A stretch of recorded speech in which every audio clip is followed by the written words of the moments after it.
नमस्कार मित्रांनो. मित्रांनो, सक्सेस होण्याचे खूप चान्सेस असतात जेव्हा तुम्ही स्वतःचे डिसिजन स्वतः घेत राहतात. ठीक आहे. आणि तुम्हाला सक्सेस व्हायचे असेल तर लोक काय म्हणतील, हे काय म्हणन, तो काय म्हणन, ह्याच्याकडे न लक्ष देता तुम्ही स्वतःच्या कामावर फोकस करून स्वतःचं काम सक्सेस करून दाखवलं तर हे सगळ्यात बेटर राहील. लोकांना काय, लोक तर बोलत राहणार आहे मित्रांनो. किती चांगलं केलं तरी लोक त्याला नावच ठेवणार आहेत. ठीक आहे. तर त्याच्यामुळे लक्षात ठेवा मित्रांनो, की तुम्ही कोणतीही गोष्ट करताना लोकांचा विचार करू नका. स्वतः कन्सिस्टंट राहा, डिसिप्लिन राहा. ह्या गोष्टींशी लोकांशी घेणं देणंच ठेवू नका मित्रांनो. लोक काय पाय ओढणार आहे ते, आज येईन उद्या येईन, काही केलं तरी तुम्हाला नावच ठेवणार आहेत मित्रांनो.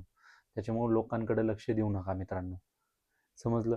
तर त्याच्यामुळे मित्रांनो तुम्ही कन्सिस्टंट राहा, डिसिप्लिन राहा. मी वारंवार ही गोष्ट सांगतोय कारण मित्रांनो तुम्ही सक्सेस व्हायचं आहे तुम्हाला तुमच्या जीवनात. ठीक आहे. लक्ष देऊ नका कोणत्याही गोष्टीकडे आणि सक्सेस व्हा. आणि दाखवून द्या लोकांना की तुम्ही काय आहे आणि काय नाही. ओके.